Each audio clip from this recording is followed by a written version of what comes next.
Shalom Horas Amanginang, Sadarion, Bagiotama hatani dibata, nama dongani hita di sudi aktivitas ta. Alani ita parade rohata, martang yang nahoho mahita.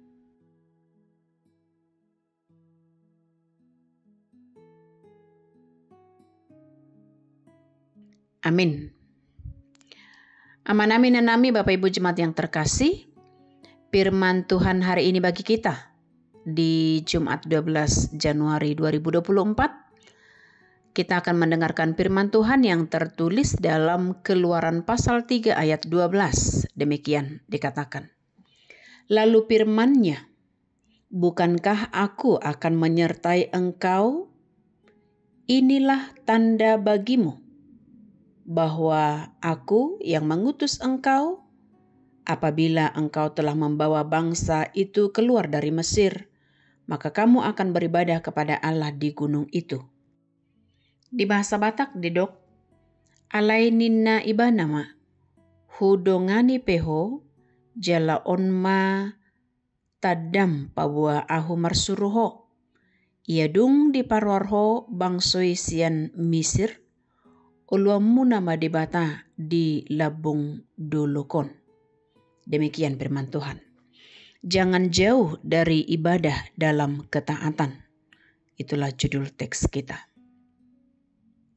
Bapak Ibu Jemaat yang terkasih, jika kita berangkat dari cerita Alkitab di sini, maka tentu telah lebih dari ribuan tahun yang lalu Allah membebaskan umatnya Israel dari perbudakan Mesir. Peristiwa keluarnya Israel dari perbudakan Mesir menjadi sejarah penebusan Allah bagi umatnya. Itu juga mengingatkan kita cara penebusan Allah bagi umatnya agar bebas dari perbudakan dosa.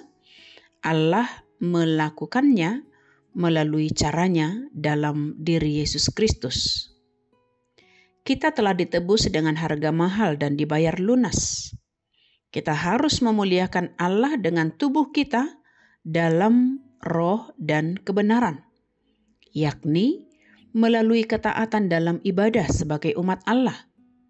Beribadah haruslah dengan seisi rumah.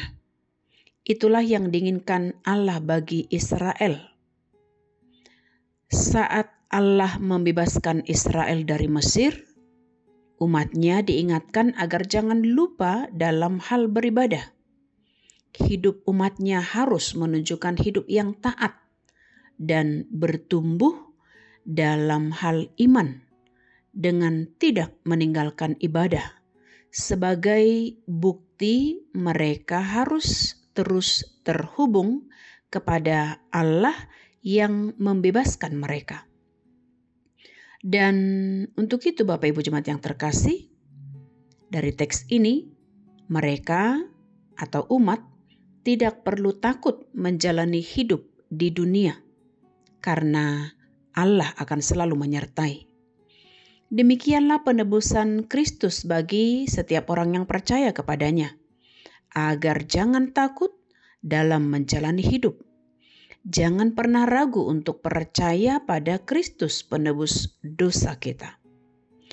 Ibadah yang kita lakukan di gereja, dan karena Kristus adalah kepala gereja, maka ibadah sejati akan kita nyatakan ke tengah dunia. Ibadah tidak hanya di gereja saja, melainkan jauh di luar itu, yakni seluruh aspek kehidupan kita. Rajin ke gereja memang tidak menjadi patokan seseorang itu orang yang rohani dan apakah dia sudah memuliakan Tuhan.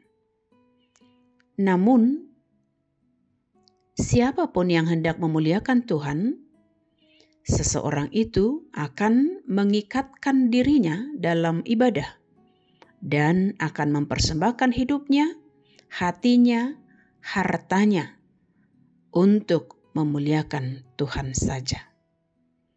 Demikianlah teks ini Bapak Ibu Jemaat yang terkasih, agar di dalam ibadah, di dalam doa setiap hari, itulah yang harus mengingatkan kita untuk terus terhubung dan mengikatkan diri di dalam Tuhan sehingga kita hidup di dalam Dia.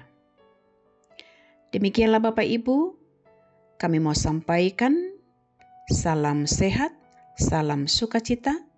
Tuhan Yesus memberkati kita semua. Amin. Kita berdoa. Kasih-Mu sungguh nyata Bapa, Engkau telah menyatakan itu dalam kehidupan kami setiap hari. Dan kami akan terus menyatakan ketaatan kami, keterikatan kami untuk selalu terhubung melalui doa kami dan ibadah yang sejati yang boleh kami nyatakan. Selain dari rutinitas, bagaimana kami boleh mengingat hari yang Kau berikan kepada kami sebagai hari kemenangan di hari Minggu, namun untuk boleh mencerminkan sebagai umat pilihan-Mu. Bukti ibadah yang sejati akan kami nyatakan setiap hari dalam kehidupan kami. Berkati untuk setiap aktivitas kami Bapa, siang maupun malam, dimanapun kami berada, Tuhan akan selalu menyatakan kasih-Mu kepada kami, dan Engkau tidak pernah jauh dari kami. Demikianlah kepada setiap umat-Mu yang dalam keadaan sakit, yang berjuang untuk melawan sakitnya pada saat ini. Dan ketika dokter memberikan obat yang mereka konsumsi, biarlah Tuhan tetap menyertai mereka dan mengingatkan mereka untuk di dalam keyakinan dan kepercayaan, di dalam semangat, di dalam iman yang terus menyala-nyala. Dan ketika ada umat-Mu yang dalam kesedihan, yang dalam kelemahan, dan yang di dalam kekhawatiran, biarlah Tuhan yang selalu melindungi mereka, memelihara kehidupan mereka. Inilah doa kami Bapa, dalam Yesus Kristus kami berdoa mengucap syukur. Amin. Kasih karunia Tuhan kita Yesus Kristus, kasih setia dari Allah Bapa, serta persekutuan yang dari Roh Kudus, itulah yang memberkati-Mu. Amin.